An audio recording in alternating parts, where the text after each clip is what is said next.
October 31st is a day that we know as Halloween. But Christians have been celebrating Halloween for centuries. However, much like Christmas, Halloween is a festival that has been embraced by the wider culture. And because of that, it is a holiday that has really changed over time. It's a time when children dress up and trick or treat. And this holiday has also spawned a number of horror films and scary movies. It has certainly been influenced by the consumer's culture as well. Some people avoid celebrating this holiday because it just seems too dark. All that being said, it's really interesting to see what this holiday was originally created for. The original purpose for Halloween is much different than what you might think. So join me on this episode of the Methodical Methodist Podcast as we talk about Halloween. Hello and welcome to the Methodical Methodist Podcast, a podcast where we talk about why the church is still relevant for us today as we explore themes connected to religion, politics, pop culture, faith, and yes, even the church. Together we can find out what it means to live into the mission of the church by making disciples. Now, let's get methodical.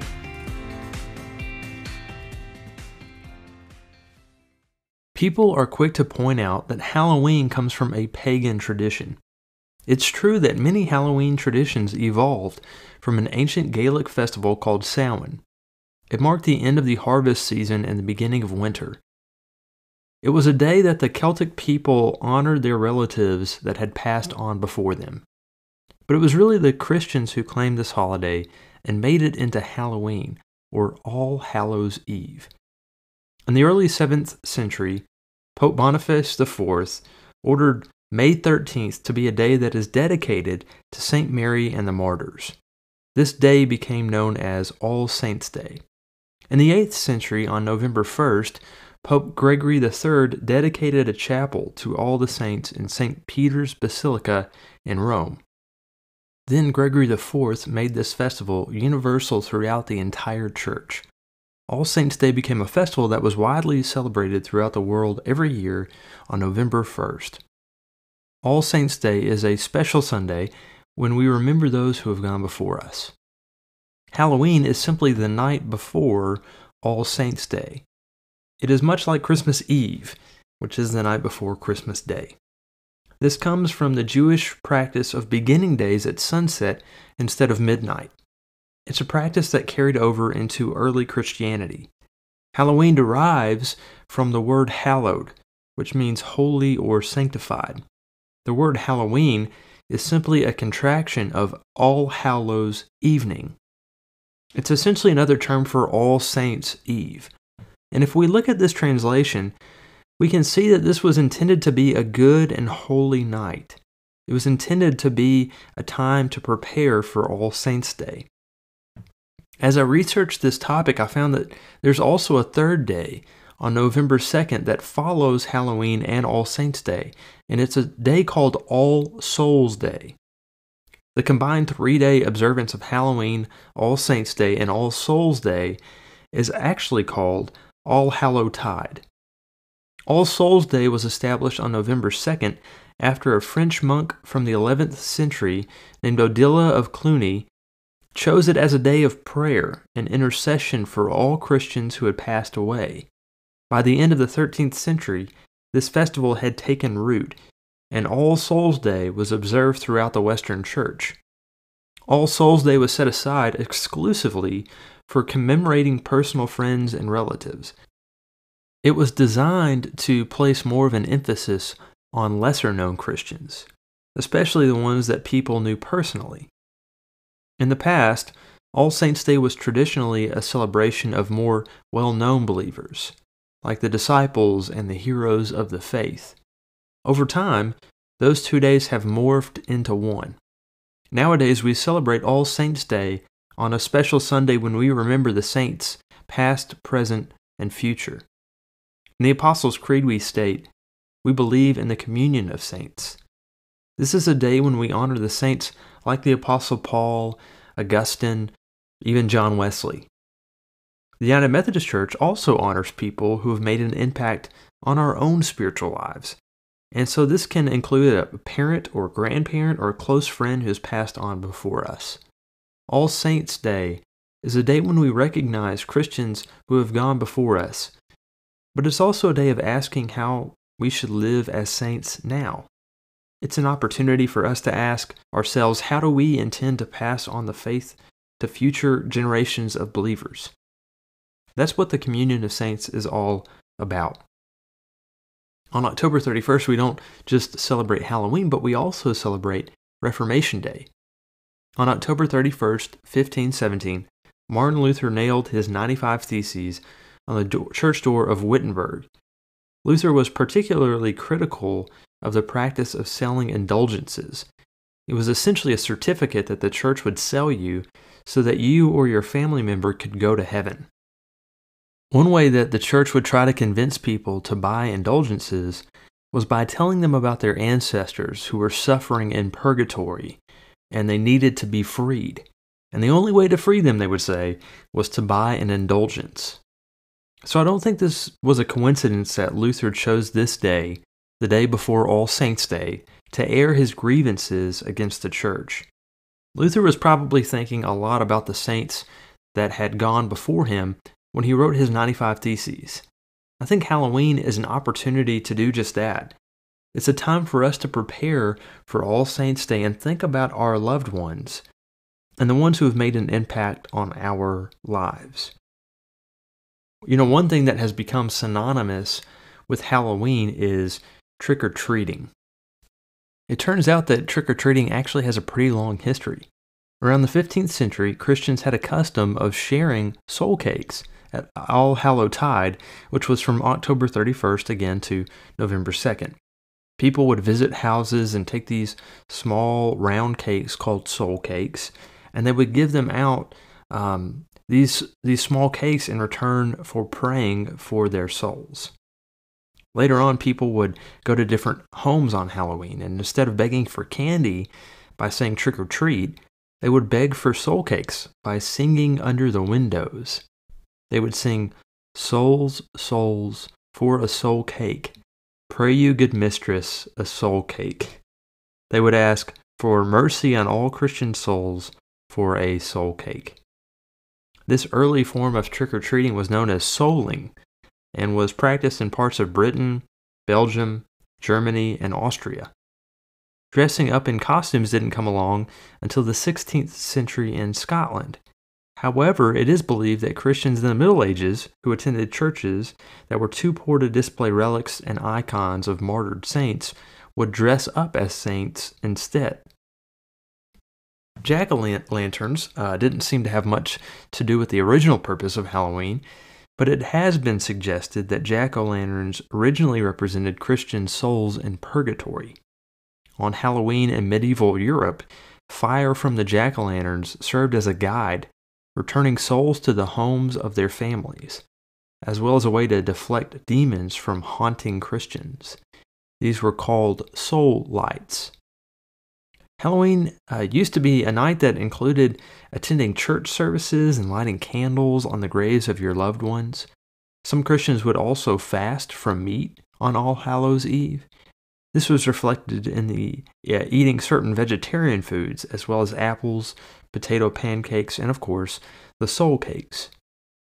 I was interested to read that in France, some Christian families on the night of All Hallows Eve prayed beside the grave of their loved ones, setting down dishes full of milk for them. On Halloween in Italy, some families left a large meal out for ghosts of their past relatives before they departed for church services. In Spain on this night, some special pastries are baked, known as bones of the holy, and put on the graves of the churchyard, a practice that continues to this day. So as we think about the saints and reflect on the origins of Halloween, I thought I might share a few thoughts with you from the Gospel of John. In this gospel, in this story, it's kind of a ghost story, really. It's a story of a man being brought back to life. John 11:32 through 44. When Mary reached the place where Jesus was and saw him, she fell at his feet and said, "Lord, if you had been here, my brother would not have died. When Jesus saw her weeping, and the Jews who had come along with her also weeping, he was deeply moved in spirit and troubled.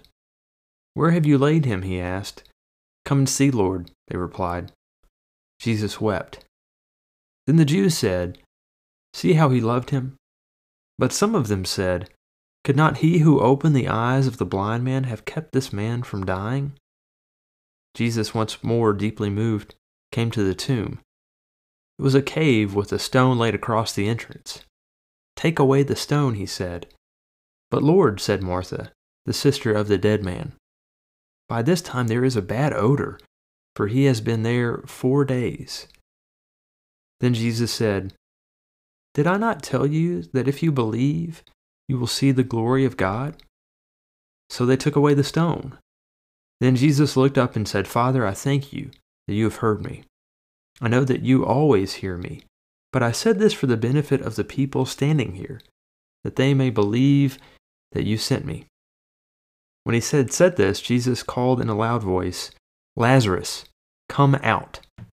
The dead man came out, his hands and feet wrapped with strips of linen and a cloth around his face. Jesus said to them, "Take off the grave clothes and let him go." In this text, we see that Lazarus has died, and it's clear that his sisters Mary and Martha are upset with Jesus. Jesus had been warned that Lazarus, who was a good friend of Jesus, was sick, and we're told that Jesus loved Lazarus. But Jesus, after hearing this news about Lazarus being sick, decides that he's just going to stay where he is for a few more days. So when Jesus finally gets to the village of Bethany, Lazarus has been dead for 4 days. And so, of course, Lazarus' sister Mary and Martha are very upset. Martha is clearly frustrated when she said, "If you had been here, my brother would not have died." So it kind of feels harsh when we think about Jesus telling his disciples that Lazarus is dead so that you may believe. But unfortunately, death is a reality. Death, in a weird way, is a part of life, but when it happens to someone close to us, it can shake us to the core. It can rattle our faith. We state the infamous question, what sort of God would allow this to happen? Again, you hear this pain and frustration when Martha said, "If you had been here, my brother would not have died." But then you can hear the hope when she said, "But I know that even now, God will give you whatever you ask." She believes in the power of the resurrection. As Jesus says, "Your brother will rise again. I am the resurrection and the life. He who believes in me will live even though he dies, and whoever lives and believes in me will never die." And then Mary is called to come to Jesus, and Mary repeats word for word exactly what her sister Martha had said. "If you had been here, my brother would not have died." But as we see in this text, something different happens this time. We see Jesus watching Mary weep, and he then begins to weep as well. This kind of expresses Jesus' humanity. He spends this moment grieving and mourning with Mary. He shares in this moment of sorrow with Mary. In this passage, we realize that we serve a God who weeps with us. We serve a God who shares in our grief. Several years ago, the editor of the United Methodist Reporter invited subscribers to submit stories that they had heard in church that had lingered in their minds. An elderly woman in California submitted a story that she had heard in church as a child that she had never forgotten. The story goes like this. There once was a mother who had sent her young daughter down the street to pick up a loaf of bread. The little girl was late returning home. The mother grew very anxious. When the little girl walked through the door, the mother asked, "Where have you been?" Her daughter replied, "I came across my friend from down the street who had broken her doll." "Oh," the mother responded, "and you stopped to help her fix it?" "No," the little girl replied, "I stopped to help her cry." In the context of this story, the Reverend Carl Stiegel states the following. The elderly lady who remembered that story throughout her long life had done so simply because it's so true to our human experience. When persons we love experience tragedy within their lives, a child killed, tragic accident, loss of a job, it's impossible within our human vocabularies to express our deepest feelings of love and support. Yet during the midst of those difficult times, we must remember that we are not called to say the right words. We're simply called to be a ministry of presence that can make a significant difference. As Romans 12:15 says, "Rejoice with those who rejoice, and mourn with those who mourn." In this text, we have two words with great meaning. Jesus wept. Just those two words show that we have a God that cares. And I love the reaction from the Jews who see Jesus weep. They say, "See how Jesus loved him." Jesus really cares about us. Jesus really does love us. As Cynthia Jarvis states, Jesus weeps, his tears constituting the only theological response we often can make when called to the side of the grieving. To another's lament and longing for a reason from on high, we speak of the God who weeps with us. Jesus wept over Jerusalem, at Lazarus' tomb, and in the Garden of Gethsemane. Jesus shares in our pain. So when Jesus makes his way finally to Lazarus' tomb, again, he is moved, and he commands that the stone from his tomb be taken away.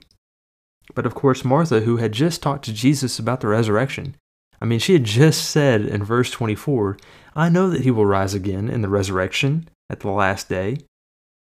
She tries to come to Jesus and bring some logic to the situation. She says, "Hey Lord, he's been dead for 4 days. He's going to stink. There's going to be a smell." It seems that Martha could think of only one reason for opening the tomb. That is, that Jesus wished to look on the face of his dead friend for one last time. She didn't realize that Jesus was ready to perform a miracle. But Jesus responds, "If you believed, you would see the glory of God." If you believe, you're going to see something awesome. And then Jesus makes this public prayer as they take the stone away. He calls out to God so that others will believe that Jesus really is the Son of God. And then the most amazing thing happens. Jesus shouts, "Lazarus, come out." And this is one reason why this text, I think, really goes along perfectly with the theme of Halloween. Because Lazarus comes out in this spooky scene. I kind of picture a lot of fog with Lazarus coming out kind of looking like a zombie or mummy because he has all these cloths, wrapped around his face and hands and feet. It's weird to think of this bandaged figure staggering out of the tomb. And this narrative ends abruptly with Jesus saying, "Take off the grave clothes and let him go." This whole story was a means for Jesus to share the glory of God. As William Barclay states, everything Jesus did was due to the power of God and designed for the glory of God. In my opinion, this story has an aspect of being a precursor really to the Easter story. Jesus can do miraculous things, and the resurrection is a powerful aspect of the Christian faith. As I mentioned before, when we say the Apostles' Creed, we utter the words, "I believe in the communion of saints, the forgiveness of sins, the resurrection of the body, and the life everlasting." So Halloween is not just a time for kids to go out trick-or-treating. It's also an opportunity for us to remember those saints who have gone before us and realize that we are in fellowship with them at this very moment. And we can believe that Jesus is the resurrection and the life everlasting. So even though many people don't think of Halloween as a Christian holiday, I would argue that it is a very Christian holiday indeed.